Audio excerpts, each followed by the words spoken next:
The fundamentals are holding the Red Sox back. The frustration continues for the Boston Red Sox as the team dropped the first game of the series against the Houston Astros. You are Locked On Red Sox, your daily Boston Red Sox podcast. Part of the Locked On Podcast Network, your team every day.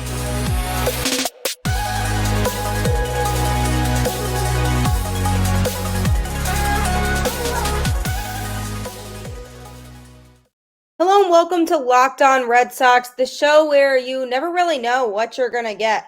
This show is part of the Locked On Podcast Network, your team every day. I'm your host, Gabby, former ESPN social media associate and current host of the Boston Balling Podcast, here to bring you the latest in all things Boston Red Sox, Monday through Friday, straight to your favorite podcast feed. Today's episode is brought to you by birddogs. Go to birddogs.com/LockedOnMLB or enter promo code LockedOnMLB for a free white tech hat with any order. You won't want to take your bird dogs off. We promise you. Welcome to the show. What a frustrating one today is. Although you might not want to do it right now, don't forget that you don't have to miss a single pitch of Red Sox baseball. Just download the SiriusXM app and search Red Sox, and you will catch the NESN broadcast for every Red Sox game. As frustrating as it is, sometimes we still want to keep up with what's going on in the games.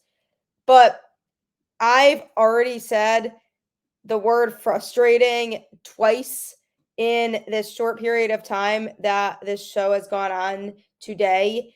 And that's the word I can use to describe Monday night's game against the Astros. I mean, it just a huge frustration in a game that was absolutely winnable. I'm going to be breaking it all down on today's show, as well as sharing a little bit of good news that fans might be happy about regarding a key player returning to the Red Sox today.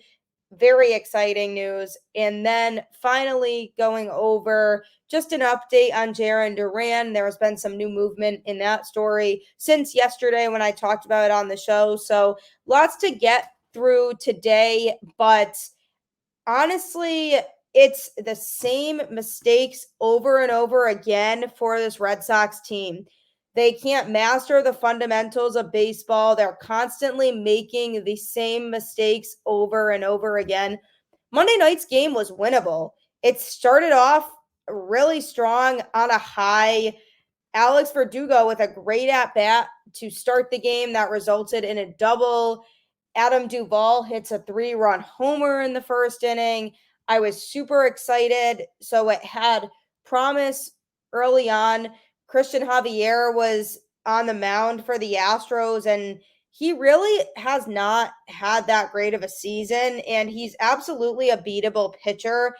And he showed that on Monday night, too. He did not have the best stuff, was not throwing strikes consistently in the game, but he still managed to get it done because, again, the Red Sox offense was inconsistent. They legitimately left so many runners on base. 11 total base runners were stranded, and they went 3 for 18 with runners in scoring position. That is just so unacceptable. When you have that many chances offensively and you can't get the job done, there is a problem. And I thought after the win they had on Sunday in dramatic fashion at Yankee Stadium that they would carry that momentum into the game on Monday night, and just the good vibes they had in the locker room after Sunday's game. I thought that would carry over into Monday's game, especially knowing how important every game now is moving forward if they want the slightest chance at a wild card spot. But no, they had to just drop back into their old ways, and they had base runners in almost every inning and could not score them and take advantage. They only scored one more run after the Duvall 3-run home run, and that was on a weak ground ball that Yoshida hit to first base that scored a run, which, I mean, yeah, sure, I'll take it, but they needed to do more with the inning, and they just couldn't get that big hit last night, and it was beyond frustrating to watch. And not only that, but It's the mistakes that they continue to make in the field. Multiple players made mistakes on Monday night. 2 misfielded plays by Devers on ground balls that he should have been able to make the play on. One, he just bobbled it and couldn't even make a play on it. And the other one, he just had a complete misthrow to second base. So his defense has been such a liability. I believe he's gotten better defensively this season than he's been in the past. And at the beginning of the season, his defense started off really strong and he was making really good plays. But now he seems to be slipping back into that habit of not having strong defense. So eventually he likely will turn to a full-time designated hitter. He needs to get a little bit better and more consistent at the plate before that does happen. But the back half of that contract, I expect him to primarily be a DH, and we won't really have to see him play a lot of defense. But that's such an issue. Catcher's interference was called by Reese McGuire early on in the game. That has been called pretty frequently this season, but it was blatant from the replay that it was catcher's interference. He needs to learn and know better than that, especially when umps are calling it more now. It needs to be something that catchers are buckling down on. He just did not have a good game defensively at all either. Yoshida had a ball that he could have caught. Maldonado hit a double ultimately against the wall and ended up hitting the wall and bouncing off of it. But Yoshida could have made the play. It was a catchable ball. So that was on him. And then there was another play in the field where there was a blooper that fell between Urías and Verdugo. Someone has to catch that. That is the type of ball that should be a routine play for one of the two of them. I don't care who it is. Just somebody catch the friggin' baseball. That was not a hard play to make, but the Red Sox make these things look hard, and it's unbelievable to me. It's unbelievable. They just can't do the little things right. And sometimes they slip back into a mode where they look like they are a little league incompetent baseball team. How do you not make these simple plays in the field? I mean, come on. These are the things that they need to be able to do if they want to win games. And these are the things that separate them from being a contending team or not. So many teams have bad games because they can't hit, or their pitchers don't pitch well. And that was also another factor in Monday night's game for the Red Sox. But you can't just make the situation worse by giving free outs to a team like the Astros, who already have a lethal lineup as it is and make opposing pitchers work. And you're telling me the Red Sox are going to just hand them extra outs? No, that is completely unacceptable and cannot happen. So they need to figure out the defensive situation. I've been saying this all season long, and that comes down to coaching. Why does this team look not disciplined and completely clueless on certain plays in the field? It absolutely blows my mind. And to make matters worse, the pitching in the game was just not good. James Paxton had what was one of his worst starts of the year. Only got through 4 innings, gave up 6 earned runs with 3 walks and recorded 4 strikeouts and gave up a homer. He just could not get it together. Did not have command of the zone. Could not figure out what pitches he should be throwing when, and the Astros were just all over him right from the get-go. He could never find consistency where he was able to pitch well. And for the 4 innings he was in the game, they just kept stringing together hit after hit after hit. And granted, like I said, his defense did not help the cause, but he certainly did not look good at all in the game. Chas McCormick hit 2 home runs, so that didn't help the Red Sox at all either. But Paxton, I mean, he's generally been pretty consistent this season. He's had an ERA of about 3.50, give or take, for the whole season, which is fine. In his last 3 starts in August, he gave up 4 earned runs to the Blue Jays, 0 to the Royals, and then 2 at the Nationals. So it's not like he's been significantly struggling. This was just an abnormal start for Paxton, and he was pulled from the game way earlier than desired. Chris Murphy came in and was able to get through the next 4 innings, which if there's any bright spot to this game at all, it's that he was able to allow the rest of the bullpen to rest. So now their best bullpen arms will be available for the rest of the series, which is nice. But Murphy did not look overly sharp, gave up 7 hits in 4 innings and back-to-back home runs that he gave up, which ultimately opened the game up for the Astros. They were up 7-4, and then all bets were off at that point with the back-to-back home runs. He recorded 4 Ks. Chris Murphy,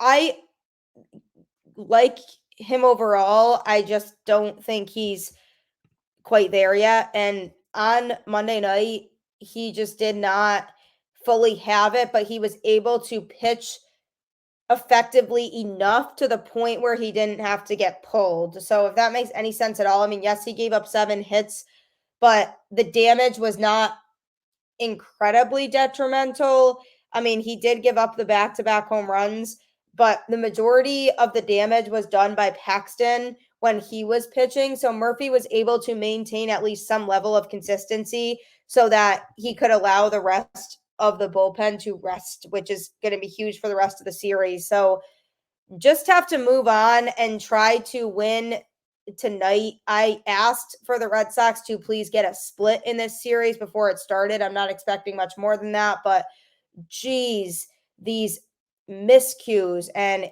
mistakes that just should not be happening need to get figured out if they want to be taken seriously. I mean, come on. Such a frustration. Coming up, I'm going to be discussing some good news, try to lighten the mood a little bit here, and maybe give Red Sox fans something that they actually can get excited about, since that game did not provide us anything to be excited about. Are you looking for more comfortable attire? I know I always am. I'm always looking for extra clothes to work out in or just veg in on my couch when I'm watching TV. Bird Dogs is the way to go. They make you look good. Bird Dogs stretch khaki shorts are designed to fit slimmer through the thigh and leg, giving you a truly sculpted look. The thing is, they fit way better than regular shorts that are made of a stiff, restricting cotton. These don't restrict you. They allow you to move around really easily. And they come in a lot of different colors and styles as well. They use an anti-stick sweat wicking fabric that keeps you cool and dry all day long, which is absolutely huge for the summer. Go to birddogs.com/LockedOnMLB or enter promo code LockedOnMLB for a free white tech hat with your order. That's birddogs.com/LockedOnMLB or promo code LockedOnMLB for a free white tech hat. You won't want to take your bird dogs off. We promise you. I truly promise you that you won't. My boyfriend and my parents all recently purchased Bird Dogs attire and they wear it constantly. So it really is a worth your while investment. Don't forget that you can catch every pitch of every Red Sox game on the SiriusXM app. Just download the app and search Red Sox and you will catch the NESN broadcast for every game. They will have you covered.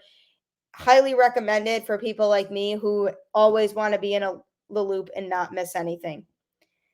Speaking of not missing anything, Tanner Houck has missed quite a bit of time this season.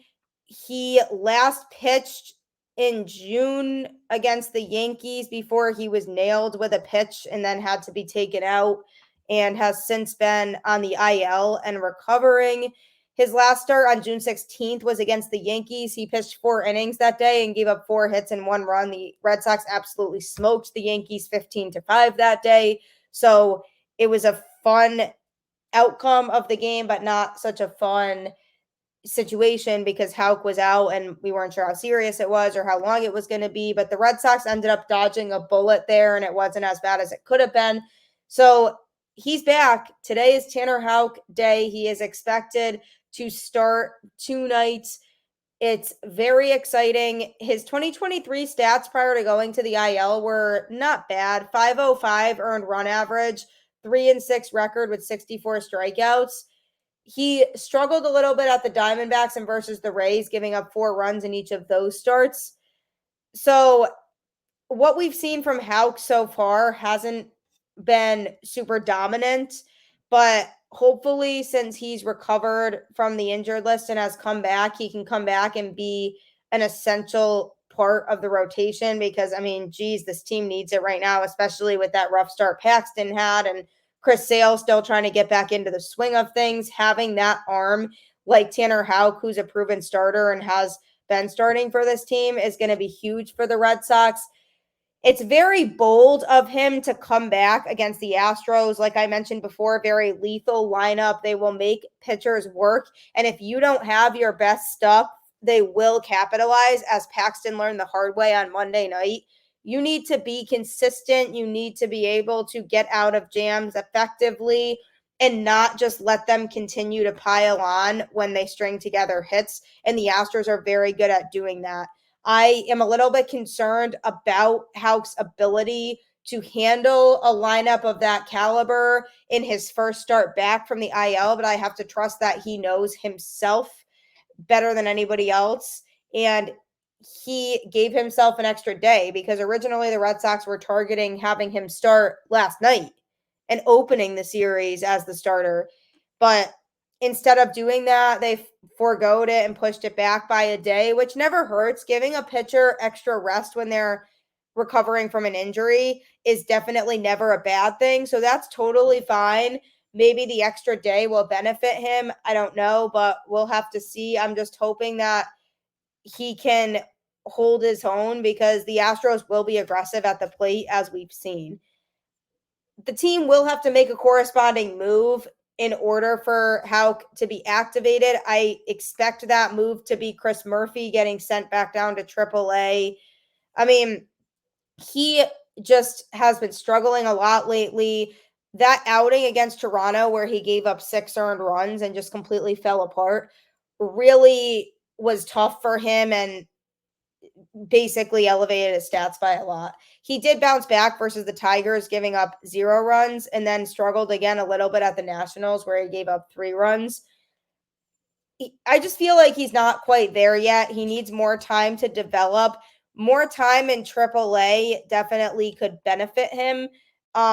He just needs to figure out more of his command and being able to stay consistent and calm and poised on the mound. And that's just something that you gain over time and with experience. And you see that other pitchers have it, and Murphy just doesn't have it yet.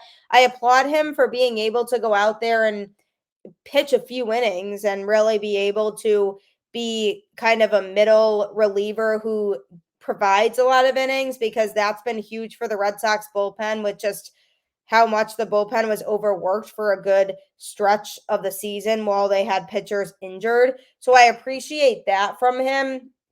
But overall, with where he's at in his pitching right now, I don't feel like he's quite where he needs to be at the major league level. So it can only benefit him to send him back down to AAA and give him more reps down there while allowing Tanner Houck to come back up and really contribute to this rotation. And, you know, I'm not saying Chris Murphy won't get another chance. I'm sure he will at some point. I mean, especially if somebody else ends up having to miss some time, or if he really comes a long way in his development, then maybe next year he gets an opportunity to be a more regular part of the Red Sox pen.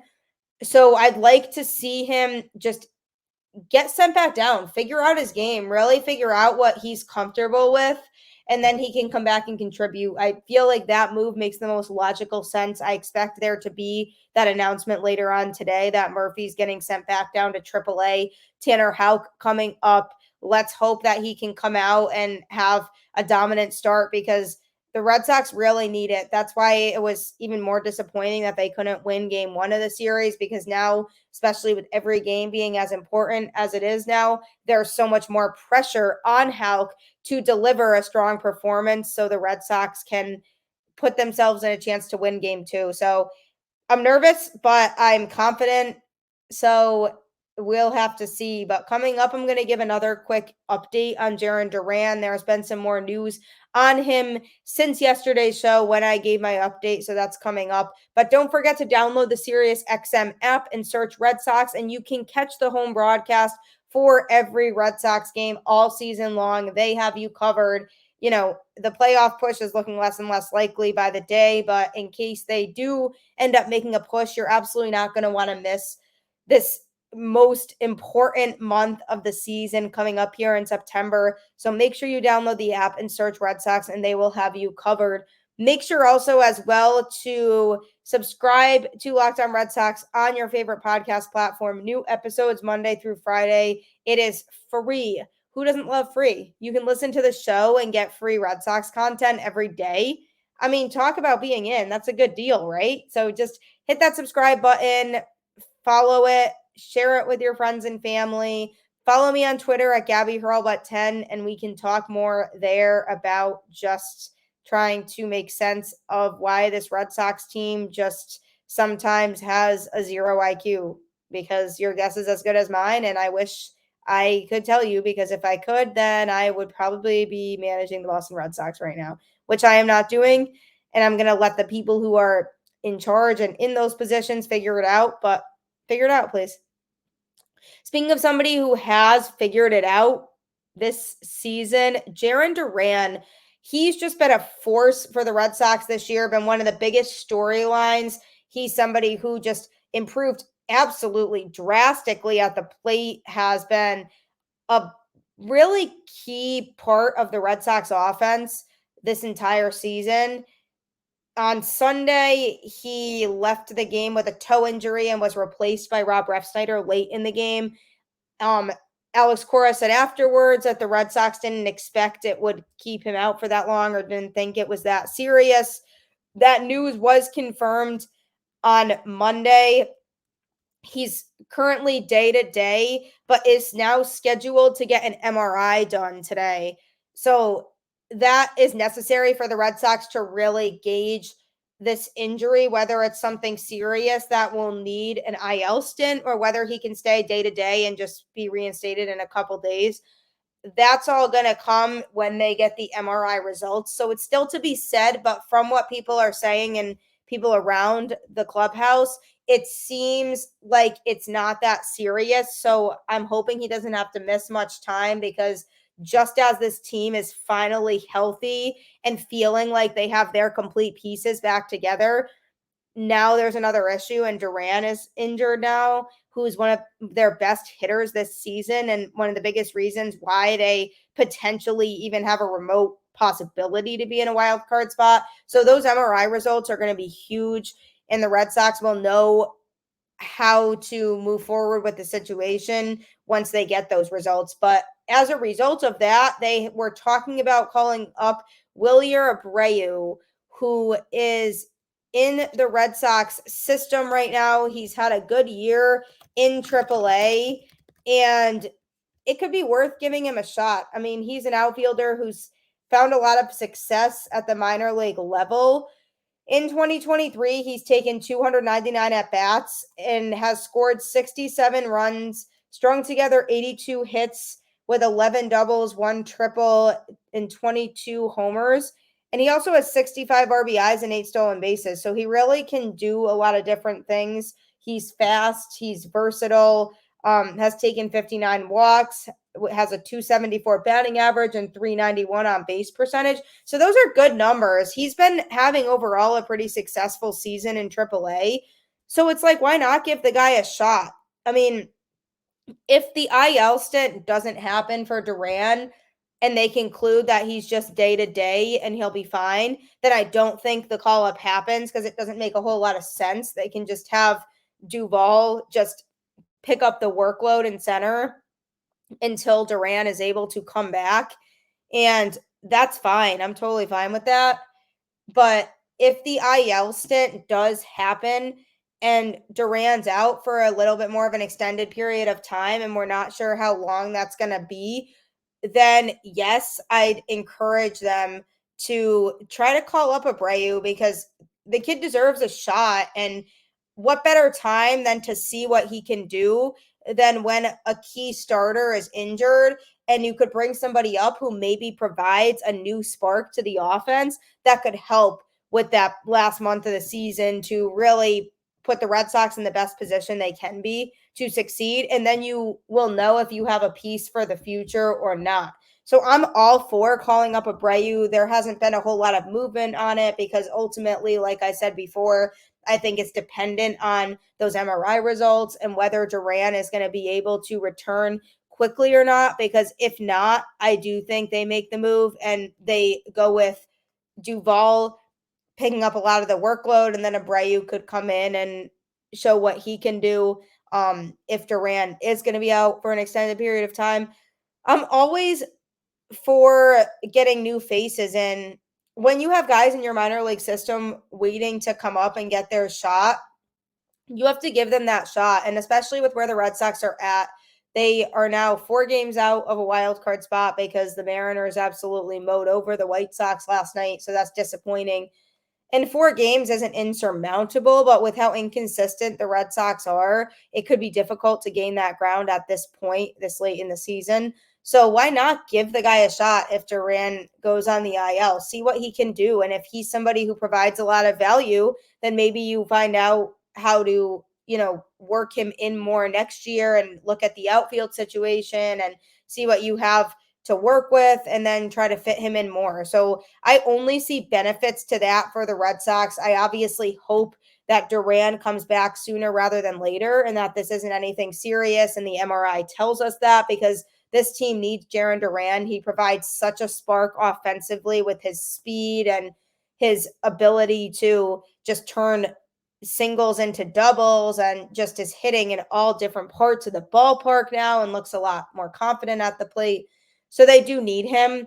And the importance of Duran to this team for a maybe slight potential chance of a playoff run is more important to me than calling somebody up. But if that has to be the case and he's going to be out for an extended period of time, give the guy a shot. Why not? The worst that could happen is he just doesn't perform, and then they just, try to work with him and see if they can grow him into somebody who can be an asset next year. So that's up to the Red Sox to decide if they want to commit to that, if they want to call him up or not. But those MRI results after today that Duran is getting will determine how they move forward with the situation. Don't forget, once again, you can follow Locked On Red Sox on Twitter at LO_Red Sox. And you can find the show wherever you listen to podcasts for free Monday through Friday. I'm your host, Gabby Hurlbut. Keep the faith, go Red Sox, and I will catch you on the flip side.